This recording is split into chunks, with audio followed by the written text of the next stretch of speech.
numbers, and then we'll do a couple of questions after that. All right, Eric Bruveld. Thank you, Nels, and I think the presentation today is going to look a little bit at the IPA pint glass and talk about it being half full. So I think that's good, but I'm going to try and I hope underscore both really the emerging reality for South County and how it fits into the region's economy in a real positive way, and then lay forth really the won't come as a surprise to many in the room, really the continuing challenge that South County faces. And I think it ties nicely in with both Ray and Lynn's presentation. So first, you know, the great thing about going last is you get to riff and have other people steal your thunder. But simply put, like Lynn, we also see the economy moving forward in a slow muddling along feature. We're not calling for recession. We see, you know, basically tepid 2 to 3% growth, which is pretty standard for the economic forecasts right now. But in terms of South County, I think the really good news is that if we look at South County's position in the region, is that it now constitutes almost 10% of the region's gross domestic product. And in terms of total employment, again, about 1/10 of total employment in the region is located within the zip codes that Cindy and I worked on in terms of defining South County. And that's a shift from where we looked at even 10 to 20 years ago, when South County was really at the frontier of where the region was going to grow and develop. And in a lot of ways, that's really the half-full nature of the pint glass, which is that South County really has emerged as a critical and component part of the region's economy and the region's economic future in terms of where it's going. You can see, though, I think that one of the key challenges, and we're going to continue to repeat that, is the extent to which, while 1 out of every 10 jobs in the region is located in the South County, nearly one out of every 5 people lives in the South County. And not surprising to those that have looked at the 805 or the toll road, is that there's a massive amount of intra-county migration between where people live in the communities in the South Bay and job centers located to the north. And that both is a challenge regionally in terms, and we'll get to that, continuing to foster economic opportunities and economic development efforts in the South Bay to create a more robust jobs housing balance there, and then as well for both sustainability and the region's long-term competitiveness, really dealing with the inability of communities in the north to accept housing. And maybe you can ask me about, you know, how Sandag could play a more vibrant and whacking role on its elected officials. This just gives you a little bit more on that. Again, the similar sort of slide, and again, it shows you that if we look at where we've been at the bottom of the recession to where we've been in 2014, where we have the most latest sub-regional data, is that we've seen a 7% increase in South County employment, which is very good. Personal income has increased in South County, largely driven by that employment, but average wages in South County are down. And we're going to get to some of the reasons why that is in terms of the numbers, and then talk about sort of, again, that challenge for South County moving forward. This gives you an idea of the really diversified employment base in South County. Pretty busy chart, but suffice it to say is that in many ways South County looks like the rest of the region, with an important exception, which we'll get to and talk about. But as you can see, very diversified in terms of the employment base inside South County, and looks a lot like the picture that Ray pointed to. So here's the empty part of my pint glass. And this shows you employment gains between 2010 and 2014 based upon those zip codes and the best data that we have available. And so you'll see robust growth in healthcare and social assistance. We've actually seen new healthcare providers open up in South County, and actually forecast to open additional ones in terms of Kaiser, in terms of what they're doing in South County. And so we see other areas. But I would point out here, and I think this is really, again, not surprising, which is if we look at 2010 to 2014, we've seen a decline in those professional, scientific, and technical jobs in the South County.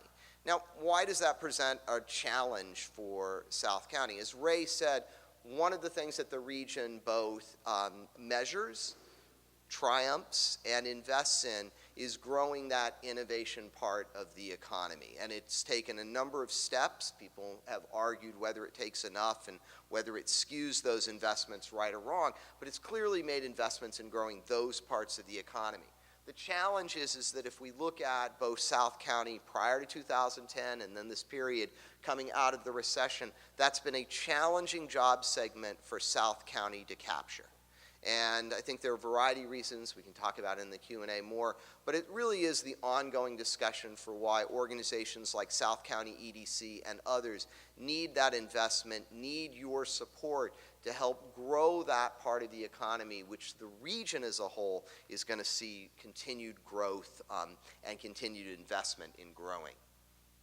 This shows you in terms of total income, and it follows that, and it's actually pretty interesting to see because those professional and scientific and technical jobs pay so much more than many other parts in the economy. That's why we see in terms of total income change, that bar on the bottom going down even proportionally more. And then this shows you just some pretty detailed numbers of that. But then again, I just point out that decline from 14,000, nearly 15,000 jobs that we identified in that sector to just over 9,000 in 2014 when we have the latest data on scientific technical data. Do I think that that presents a long-term threat to South County? Clearly not. The trade infrastructure, the investments, the land, the population growth that's occurred in South County position itself for strong competitive position moving forward. But it is imperative to continue to think and continue to challenge how can the region benefit and what does the sub-region need to do to grow that innovation part of the economy and I think for good reason, it would be valuable for South County residents that work in that sector not to get on the freeway and spend an hour and a half of their day fighting up the 805 to Sorrento Mesa, but to see a more positive and robust job housing balance. So that's what I've got. I look forward to the questions and answer and wish you a good summit.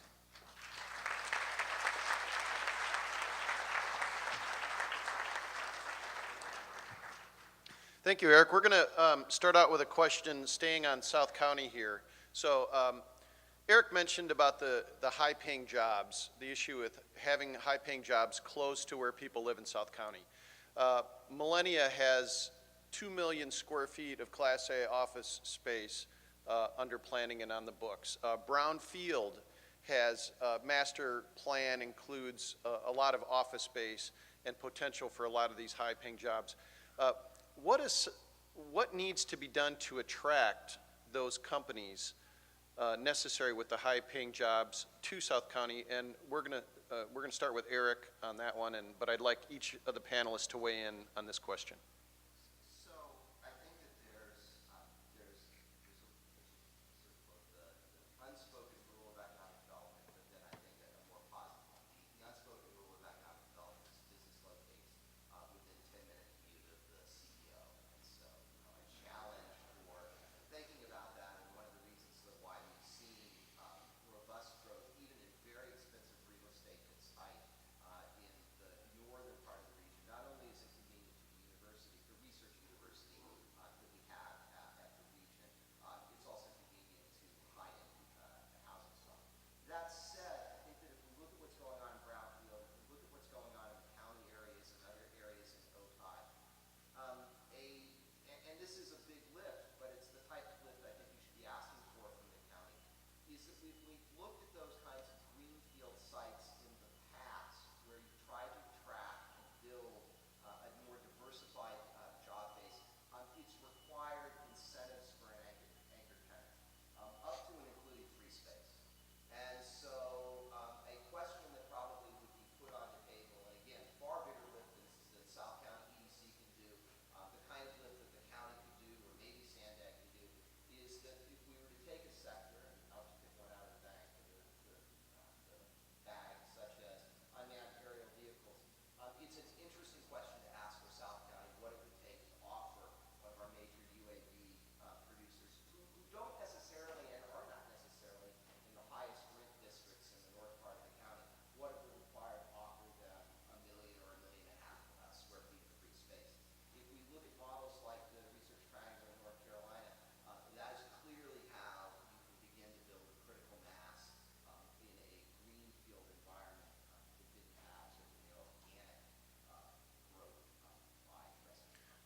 Okay, Ray, you want to weigh in on this one?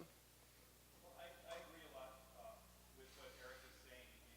The opportunities that South County has because of the greenfield opportunities is really what's going to be able to drive that. But you do need to give businesses some type of incentives. A lot of the things that are happening in, for instance, the Toronto Valley area where you have shared lab space, for instance, you have to get the critical mass of companies in order to be economically efficient.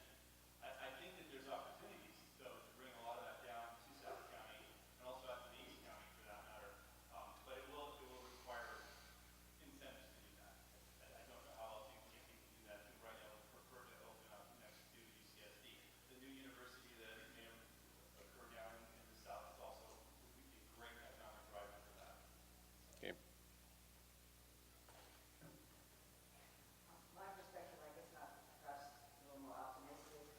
Eric's numbers took us through 2014, so I imagine in the last 2 years we've seen a significant improvement. I'm very excited about some of the things that are taking place in Chula Vista and the rest of South County. Look at Silicon Valley; it's very overpriced for the companies up there. San Francisco, so companies are expanding in Oregon. I think they will be crucially looking for other spaces, both for housing for their employees and for industrial space development. So I think it's, from a policy point of view, it's not really so much about giving incentives.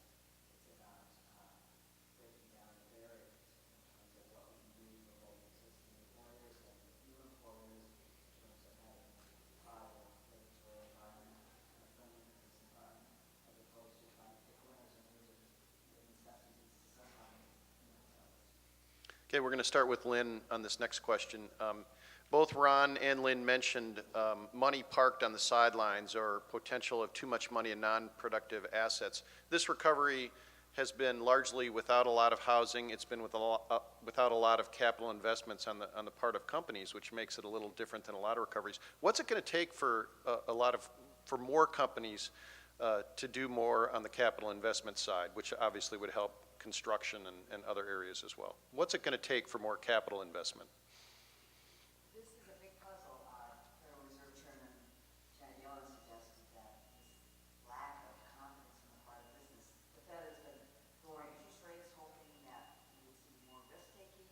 With risk-taking they wanted was companies taking risk and investing in new equipment and technology. Instead of what it's needed is mainly financial risk, people investing in financial assets, companies actually taking out loans to buy back their stock. And so some would say we're even seeing some asset stripping of companies. What will it take? I think we do need badly corporate tax reform.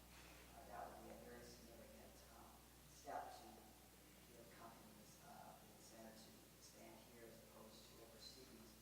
And second, we do need regulatory relief at the state, local, and federal levels. Okay. Ray, you want to weigh in on that one? I think that business formation is significantly impacted by the regulations and how difficult it is to start a business. And I think that some of those need to be looked at primarily at the state level in order to really look at additional business formation here in the region. Okay, I heard the word tepid during the presentations. It's very consistent with what I hear talking with local business owners and executives throughout the region. People have confidence in what they control. They feel good about what they're doing, but they really worry about external factors as well.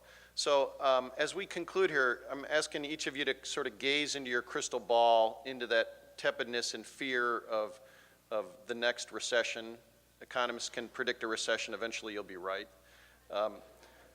What will be the tipping point for the next one? You know, we've heard of dot-com busts and housing crisis and energy crisis, whatever. What may be the thing that sends us into the next recession? What could be that? What do we tag the next recession with? What's that tipping point that we really need to worry about? Lynn, you want to? I think it is going to be this never land that we're in negative interest rates and a lot of printed money around the globe. And I am worried that we're seeing too much leverage. We're seeing problems in pension funds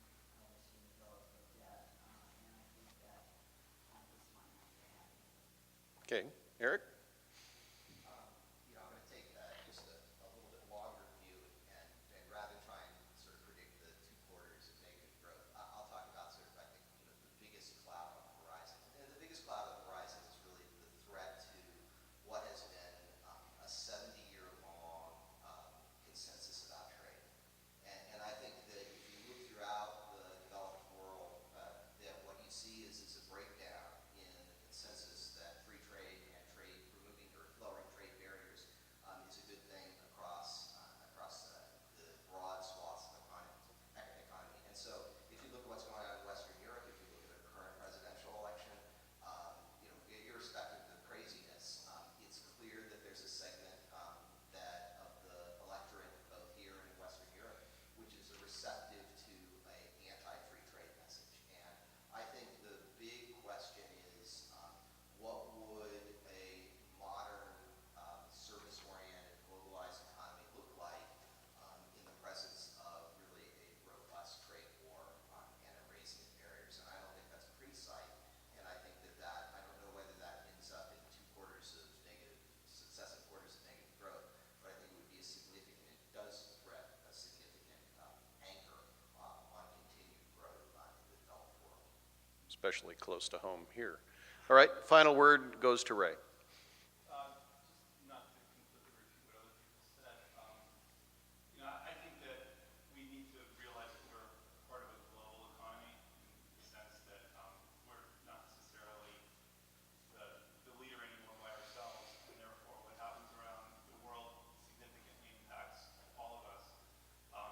And I also see, you're talking about going into the next recession, you know, a confidence crisis really in leadership's ability to solve some of these problems, whether it's terrorism or it's the trade or it's the negative interest rates. As we're unable to solve some of these problems, and regardless of who gets elected in November, I think that people are going to, there's going to be a segment of the population that doesn't have confidence that we have a leadership in office that can really move us forward. I think that's probably what's going to cause consumer confidence to fall too. So. Amen to that. I think a lot of us share that at this point in time. All right, thanks you to the panelists. They were great. Turn it back over to Duke. Thank you.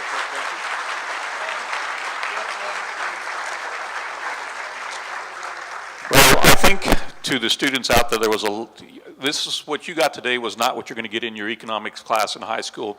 You got top level people that really know what's happening in the economic aspect. But I picked up one thing if I was a student. What I heard from there and what really stood out to me was that for you young kids out there, you're going to need to go to school, you're going to need to go to college and get an education. Because if your median income is $55,000, in order to buy a house, it takes 2 incomes. So the thing that I have to give, and I'm not an economist, but I'm a business owner, is get an education, and you got a shot at getting ahead. So with that being said, we're going to take a break. And we're going to reconvene about 10:15 or 10:10. So let's go ahead and go get us your drink and go to the restroom, and we'll reconvene and go from there. So thank you very much, and let's give a great round of applause to our economic panel. Thank you. Move up the schedule a little bit. I appreciate it.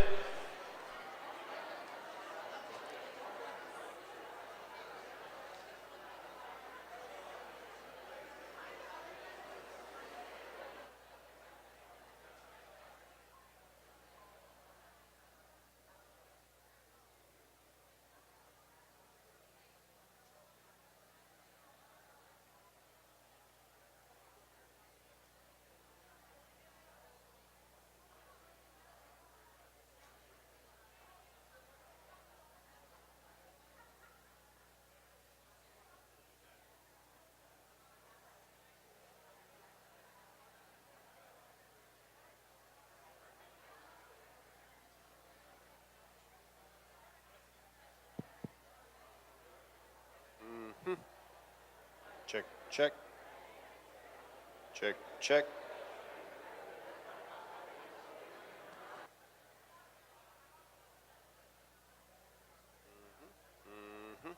Check, check.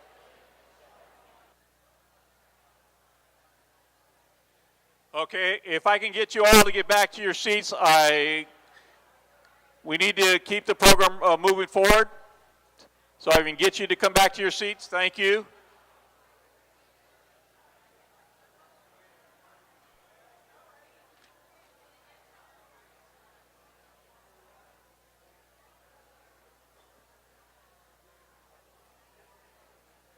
Huh?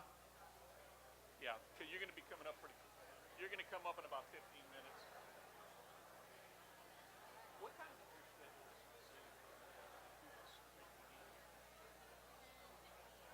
They're telling me it's supposed to be 10 so I'm just bringing them all back.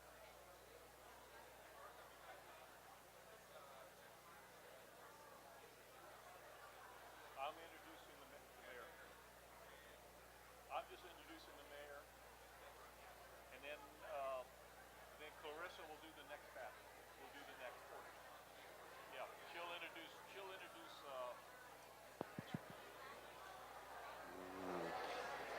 Ladies and gentlemen, please take your seats. Our program will begin in just one short minute.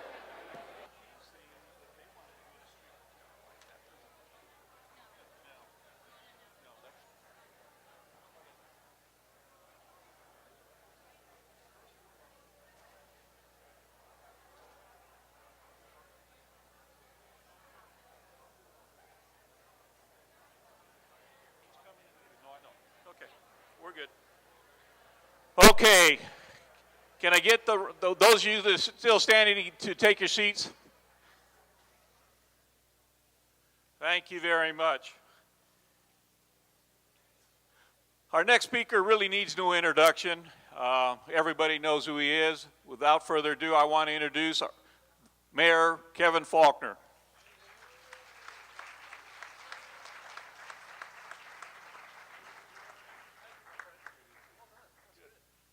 I love that. I told Dick, you don't need to read the bio, and he did. So good. That's terrific. Good morning. How is everybody doing today? It's Friday, isn't it? Yeah, me too. Almost. But, hey, thanks for the opportunity to come by and say hello and say a few words. I was particularly glad outside a little bit, hope that's not echoing too bad, to get a chance to speak to all of our students that are out here as well. Bright. Looking forward to making a difference here in our region. So it's just really important to me that I wanted to come by today. I want to thank Cindy and everybody for hosting the forum today. It's the 26th, I believe, Economic Summit. And you're here because you're passionate about our San Diego region. And I think that those of you that have heard me speak, no matter where I am in the region, I talk about the region because that's our strength is when we are working together. It's not about city boundaries or international boundaries. It's about how do we come together and work together. And for us, I think why we're here today, it's for all of us to help grow this, to help realize to people this is a great place to live, this is a great place to work, this is a great place for opportunity. And how many other regions really I think can say that, because we are emerging as a world leader right here in San Diego. And it makes us unique, and the word that we use a lot, and I was just back in Washington, D.C. Earlier this week talking about our region is we collaborate, we talk, we work together.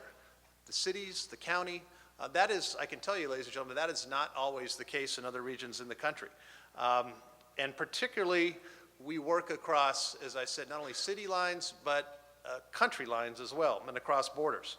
I think a lot of you have heard me say that, San Diego and Tijuana, particularly, it's not about two cities, it's about one region. And the strength of what we can accomplish when we work together. And our border crossing, obviously, in South County is very important to what we are doing to our economic future. And that's the link that we have, not only people, family, goods and services that cross the border both ways each and every day. But I think in order to bridge that gap between people and new opportunities, we have to continue to work together, which we have, and which South County EDC has been a leader on this, in terms of physical bridges, infrastructure, and ports of entry. That's really going to help be an economic engine to what all of us are trying to do. And that's how we provide that relief on border congestion. One of the topics, I was actually in Washington, D.C. with some of my co-parts. I saw Supervisor Cox, who was here. We were at CBP talking about that. How do we get more resources at the border to help with this flow of people, as I said before, and goods and services? The fact that we work so hard, and one of the stories that we were telling as we opened up the Cross-Border Express, which is creating new possibilities for travel. I used it myself just a couple months ago. We're demonstrating to the rest of the country, and I think to other border cities across not just North America, but other places, how you do it and how you do it right when you have great lines of communication. And that binational cooperation and communication is something that is very important to our region, and I do not take that for granted as mayor.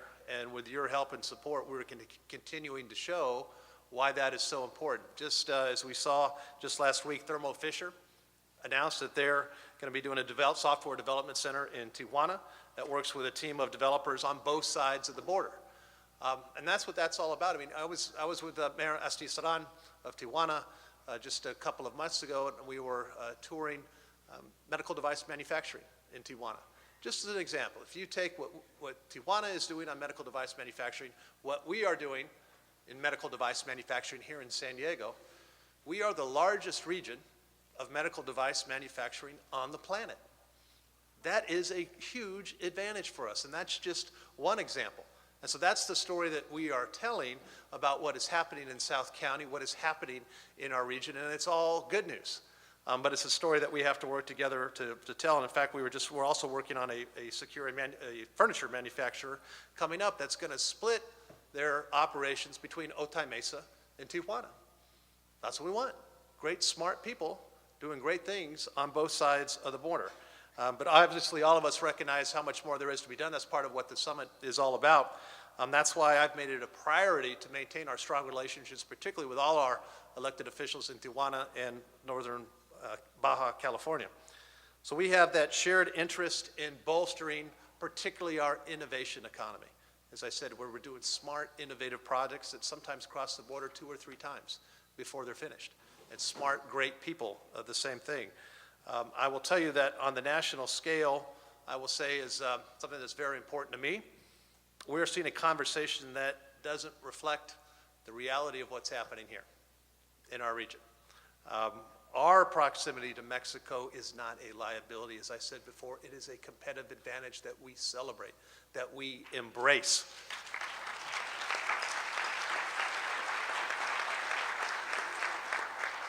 And our relationships, our activities, our partners, our cross-cultural relationships, that gives us, partners that other regions could only dream to have. So that is something that, from an economic standpoint, from a strength of our community standpoint, something I will continue to speak up and promote every chance I get. We are the busiest border crossing in North America, as I think you all know. So we cannot allow others to tell the story for us. We have to tell the story for ourselves. And that's a story that I love to tell. As I said, I have the opportunity on not only media and other places that I travel that says how we're creating that bright future here for San Diego, and it's all about opportunity. Opportunity for us, opportunities for our kids, our high school students, our college kids, but growing our economy in this region. And the good news is people are paying attention for all of the right reasons. We show how what we're doing on innovation is continuing to drive increasingly a larger part of our gross domestic product here in San Diego. Biotech, life sciences, SPAWAR, all the things that we are doing as a global innovation hub right here in this region. In 2014, San Diego ranked 3rd in U.S. for life sciences and biotech. That's our entire region. National Geographic, as you saw last year, came out and they picked 4 of what they call the smartest cities in the world. They picked San Diego as one of them. My joke is they picked us even though I'm mayor, but I'm bummed. But the fact that we're creating so many new startups across our region, as I said, startups across the entire region, that is our strength, and that is one of the things that we have to capitalize on it. And so Forbes magazine came out and said the San Diego region 2 years ago is the best place in the country if you want to start a new business, a new startup. So as I said, people are paying attention to our region. for all the right reasons. I love telling our story nationally because I love to get that not only investment, but those policy decisions that help us move forward and send a very clear message to people that our San Diego region is open for business. That's why the South County EDC is so important. As we look at the opportunities, they're incredible. And that is, as we're looking for that investment, as we're looking for that new development, it's all about a group effort. And know that you have a mayor that understands how important that is. Know that you have a mayor that understands for us to really succeed as a region, it takes all of us working together. See some of my colleagues on the port and our mayor and other folks from all over the place, National City, et cetera. You know, all the great things we're doing at the port. We are unique because we work together. And as far as I'm concerned, as we continue to grow our economy, you know, the sky is the limit. And I want to thank again everybody, for all of you, for your help, for being a part of that. We're uniquely positioned. We're uniquely positioned to grow this economy, to put San Diegans back to work. And it doesn't happen by accident. It happens because all of us work together and we know how important this region is. So thank you for supporting South County EDC, ladies and gentlemen. Thank you for the work that you're doing. We couldn't do it without you. We are sending a very strong message that San Diego is open for business. And it's my pleasure and my honor to help move that ball forward just a little bit with all of your help. Thank you, and good morning, and have a great evening. Thank you very much. Thank you, our friend. Thank you, our friend. Thank you. Thank you.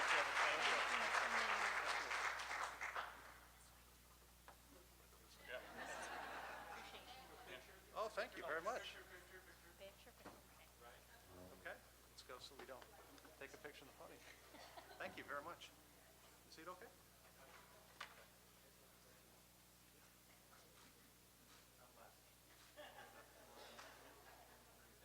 Thank you, guys. Thank you, guys. Thank you. Thank you, guys. Put that there.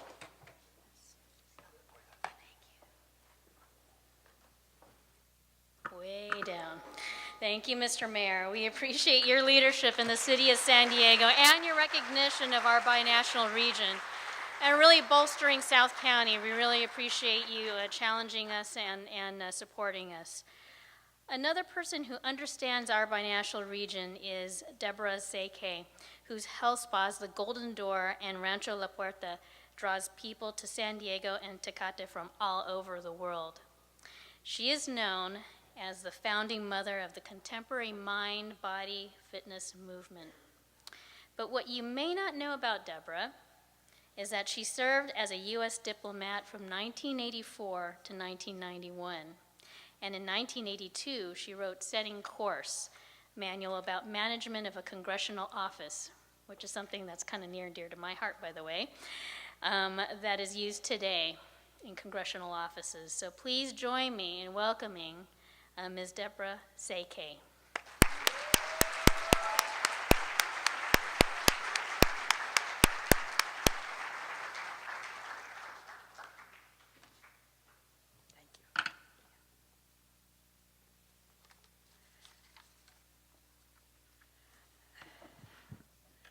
I had prepared some remarks, but I'm so pleased with this audience that those remarks won't do.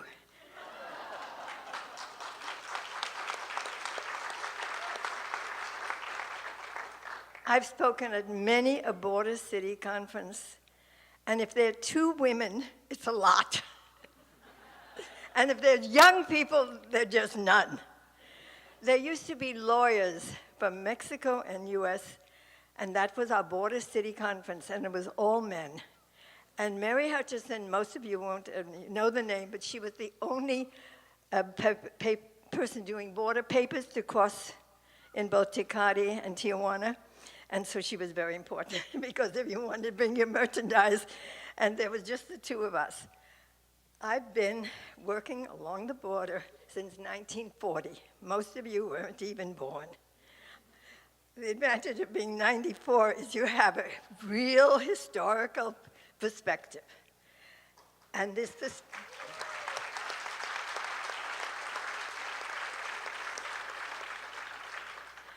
this perspective has always been up, and will continue. There is a magic of the energy that the 2 nations bring working together. That's quite unique. And South County has potential that you can't even imagine. San Diego is built out to the north. It's built out, San Diego itself. People really don't want to go to the east, it's hot. And you have the ocean all along here. You have the potential of being another Brooklyn, New York. You know, Brooklyn has become the in place. The city got too expensive. Manhattan is mainly foreigners, and all the lawyers and young people and the working people have moved to Brooklyn and the various towns around. And so your potential for growth, you've got space. You've got the ocean. You've got wonderful parks. You have more parks in this area than San Diego does. I used to have a map that showed the number of parks in around just National City. So you have such a potential that as long as you would look at development, not immediate, but look at it as creating a most wonderful place. You know, with all the cultural things, the cultural museums and the arts, and find a place for all those as you do your city planning. And on both sides of the border, there is so much energy that awaits. So we came here in 1940. We're the oldest business in Mexico, that is still singly owned and controlled by a woman.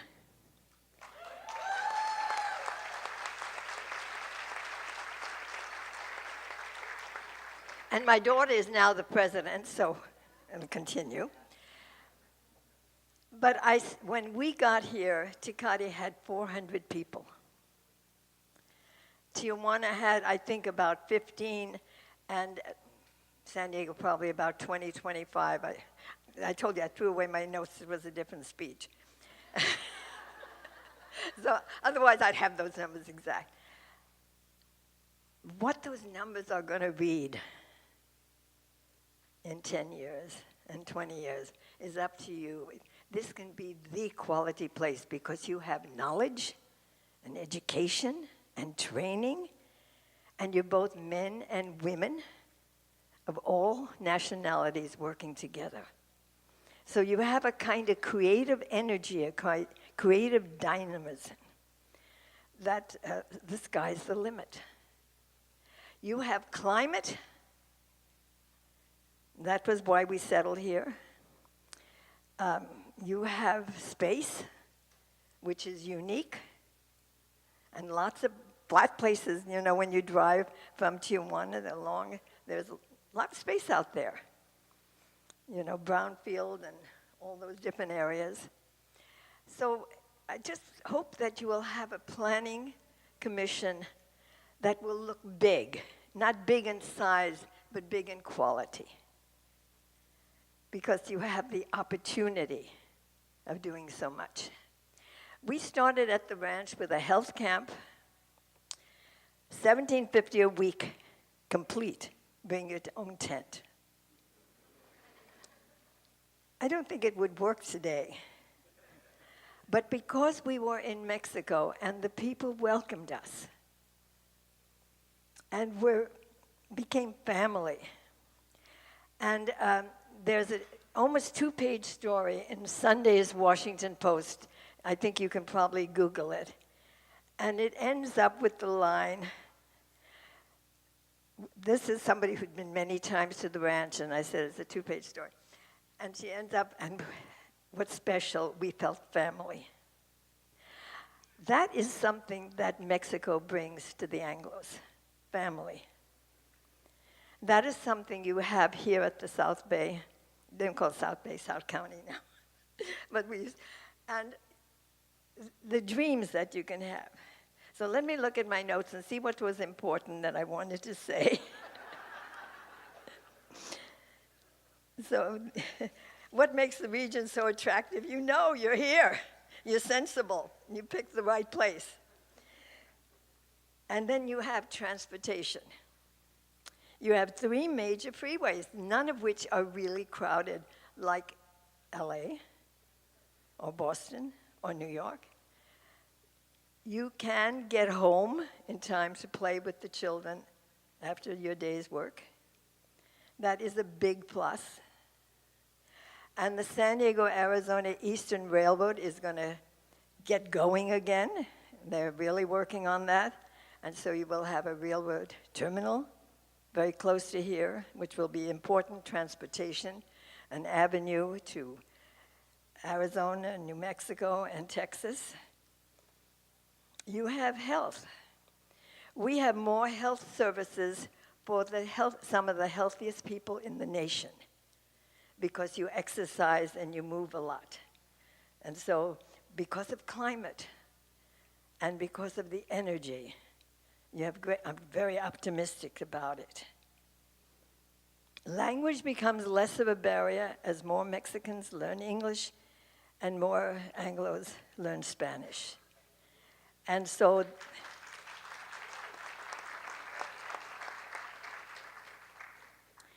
you can afford and build on a rising middle class that will make a difference in the world because you have a vibrancy and you have art, and you have great food, which has become a culture these days, and you have universities, both here and in Baja California. I have a number of my staff who have degrees from both USD and UC, Baja California, UBC. So you have all the potential that one could possibly have. When we began, we were undocumented, living in Mexico.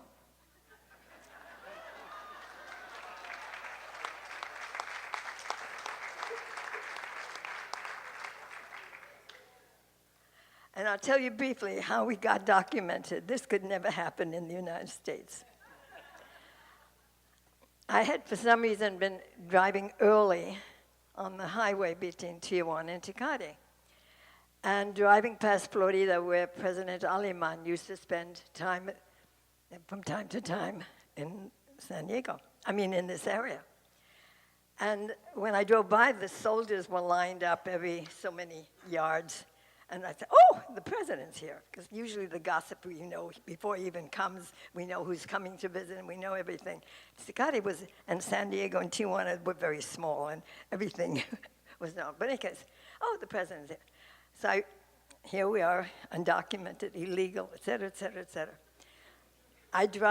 I'm a US citizen, but my husband has no papers because both of us are Jewish. And my husband was ordered to go and fight on the side of Hitler. And when he didn't go, they canceled his passport. And there you are, without papers. So I saw the president was there, and there was no cars and no line, and he wasn't expected.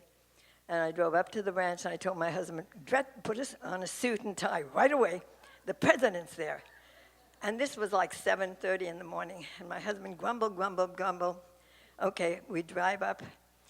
And there's no cars still. We drive right to the house. And we go in the side door, and there's the president, Aleman, having coffee. And he was sort of a little surprised, and sit down, get a café, sí, gracias.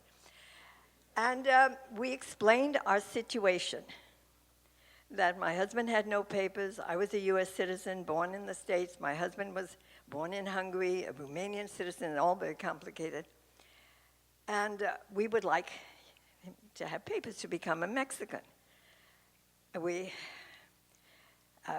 explained our position, what we were doing. We were creating a health camp, and people were coming, and it was a very small health camp. In those days, we had about 40 guests, probably 50.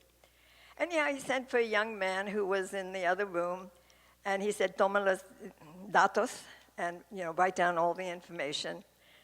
And we gave it to him, and we drove home, and my husband grumbled all the way home. What a waste of time.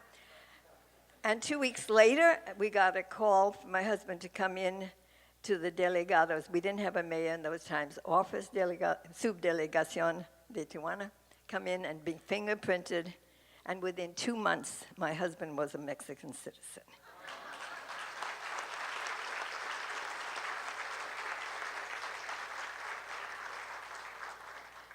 Those are things that you cherish among your memories of Mexico and of the people of the border. And the fact that there is a unique energy and the opportunity you all have to get together, which you are doing, and create something wonderful. Something that very few communities have, because you have this binational connection, this special energy. And I hope that you will find ways to really use that, to plan, to create a community that will be one of the marvels of the world. Thank you.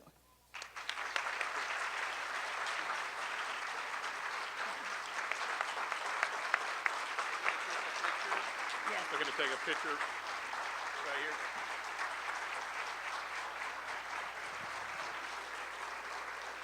I wish when I'm 94 years of age, I have her mental capacity and her energy. Unbelievable.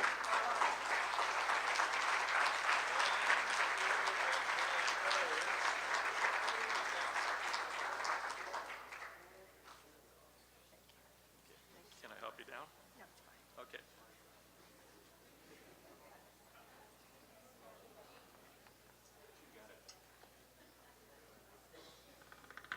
Okay.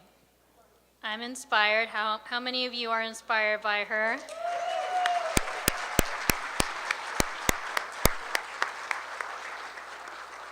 I kind of want her to adopt me, actually. Thank you so much. All right. Well, thank you so much, Deborah. Next up, we have our elected officials panel. We need all elected officials that are participating in the panel to please join me on stage. And it is my honor to welcome all of the distinguished elected officials.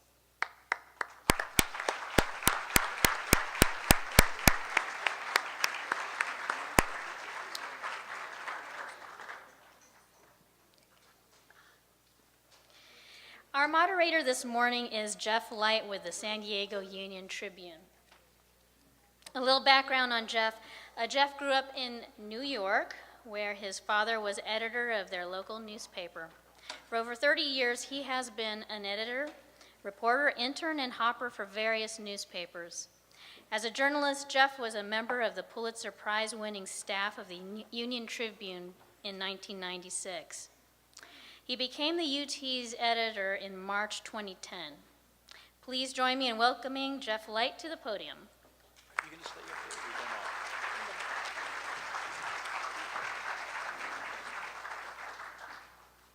Is Jeff here? Uh-oh.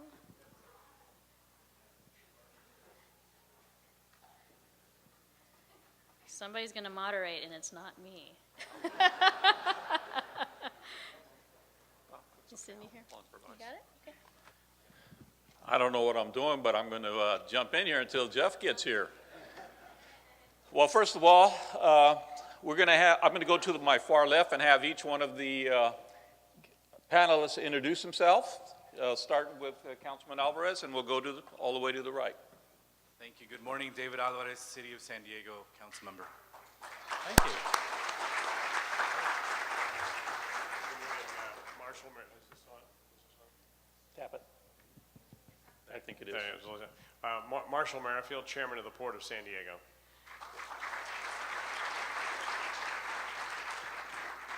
Good morning. I'm Pamela Ben-Susan. Happy to be here from the city of Chula Vista.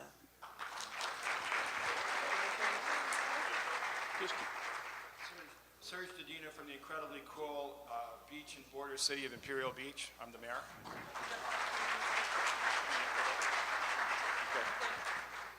Ron Morrison from the metropolis of National City.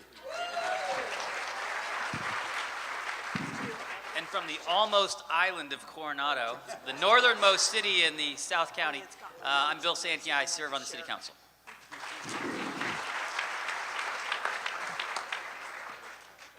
So what I'm going to do is I'm going to go to my far left to Councilman Alvarez and have him give some opening. I see we have Senator Wessel showing up right now, so I'm going to allow him to get on stage. But Councilman Alvarez, can you want to give us your viewpoint of what's happening from your perspective in the city of San Diego and who you represent? Sure. Well, first of all, thank you all for being here. It's great to see you and the South Bay community coming together, South County coming together. I think you will hear a lot of different perspectives about maybe what folks are doing at their different levels of government and what's happening.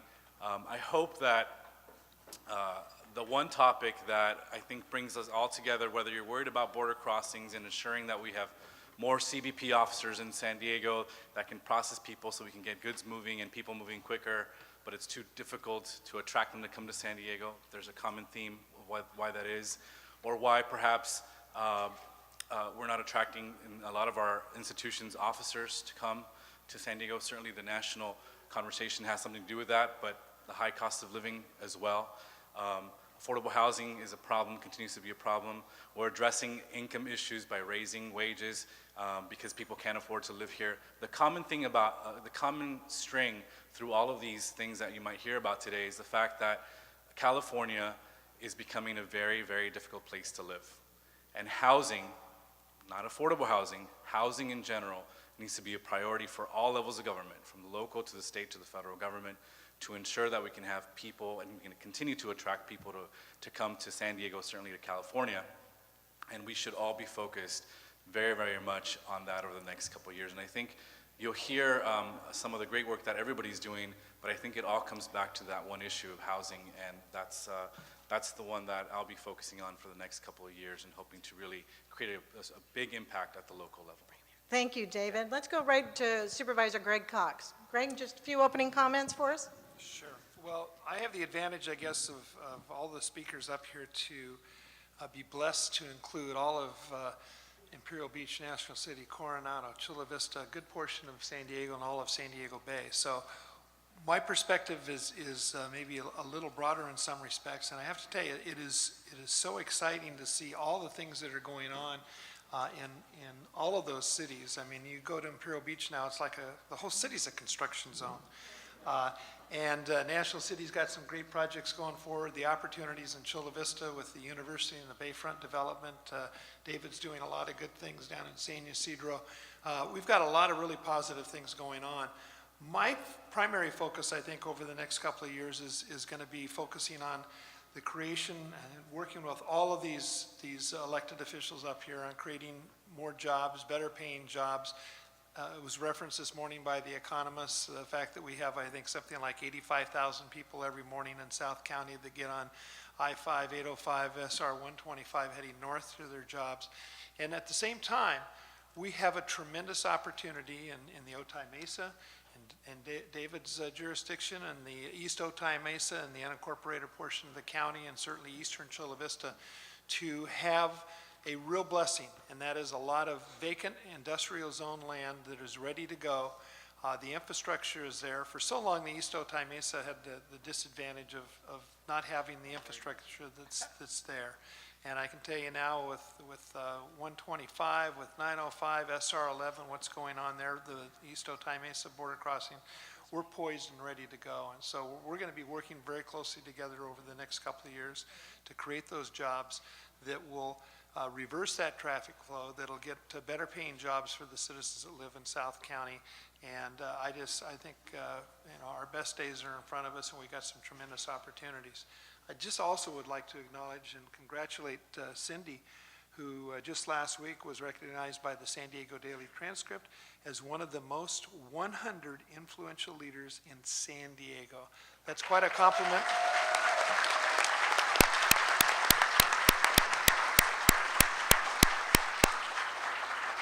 That's quite a compliment to her, and I think it's frankly quite a compliment to South County. Well done, Greg. So, forgive me for being late, you guys. I have the easiest job in this whole place, and I failed the IQ test with like park and find the room. So, bring me up to date. As we go down, am I introducing you, or have you already been introduced? We've actually been introduced. You've been introduced. So Okay, we're good to go. Okay, Commissioner, what's These are your comments. opening remarks? Yeah, okay, the throwing out the first baseball. Yeah, the Port of San Diego is going to do its part and is doing its part for economic development all around the Big Bay. As you know, we manage 34 miles of land, and we have $2.5 billion of private investment that we have attracted in the last year to form public-private partnerships with the port. And of course, in the South Bay, we are really excited about the Chula Vista Master Bayfront project. We're really excited about the Balanced Plan, the National City Balanced Plan. And Pond 20, we will finally pursue a mitigation bank and bring that back, remediate that. A lot of activity going on, and we're so excited. And as Vice President Joe Biden said when he visited our cargo terminal, it's because there's a woman in charge, Randa Caniglio. So we're really excited about that. But we're going to do our part, and we love working with the 5 member cities, Coronado, Chula Vista, National City, Imperial Beach, and San Diego. We feel each of our 7 commissioners, Dookie, I think I speak for him as well, we are about the Big Bay, we're about the whole region, not just our city. So we're excited to be here too. Fantastic.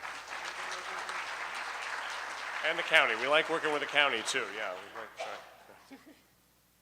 You know, but let me just ask a question for 1 second, Pamela. So, Marshall, the port seems to me newly invigorated, like it's moving quickly, and I see all sorts of big things. Is there some change? Well, perhaps it's this commission. Perhaps it's the CEO and her new staff. But it's also a moment in time. You know, interest rates are low. There's private capital available, and so we've leaned in. We've leaned in assertively and said, let's get the public-private partnerships going. And of course, we don't levy taxes. All of our parks and promenades and open space comes from private-public deals that we do, and we insist on public benefit while the private enterprise builds. And it's really been a good model, and we're leaning in hard. Yeah, great, thank you. Pamela, I'm sorry about that. No problem. Well, Chula Vista, can you hear me? Chula Vista continues to be one of the safest cities in the country, which always surprises people, but it's true. And we also have one of the brightest futures in the county with our upcoming projects that we've been talking about for several years, but are getting very much closer to becoming a reality, which is, as Mr. Merrifield mentioned, the Bayfront development and, of course, our upcoming binational university. So the other thing that we continue to embrace and is our diversity and our being the recipient of a lot of the growth in the county. Contrary to past years where the direction was urban sprawl, we're now making an effort to create more smart cities and more planned growth with smart planning and with more density and redevelopment on the west side.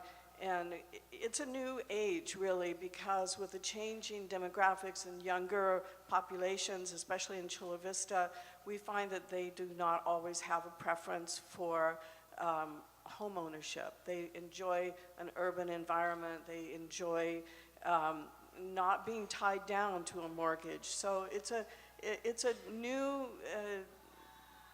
kind of environment for us, and we have very creative planners in Chula Vista who are embracing that. Also would like to mention that we did our first ever binational celebration at City Hall of El Grito this year. And that was something that we want to make sure everybody realizes how much we treasure and value our diversity in Chula Vista. Thank you. Yeah, great.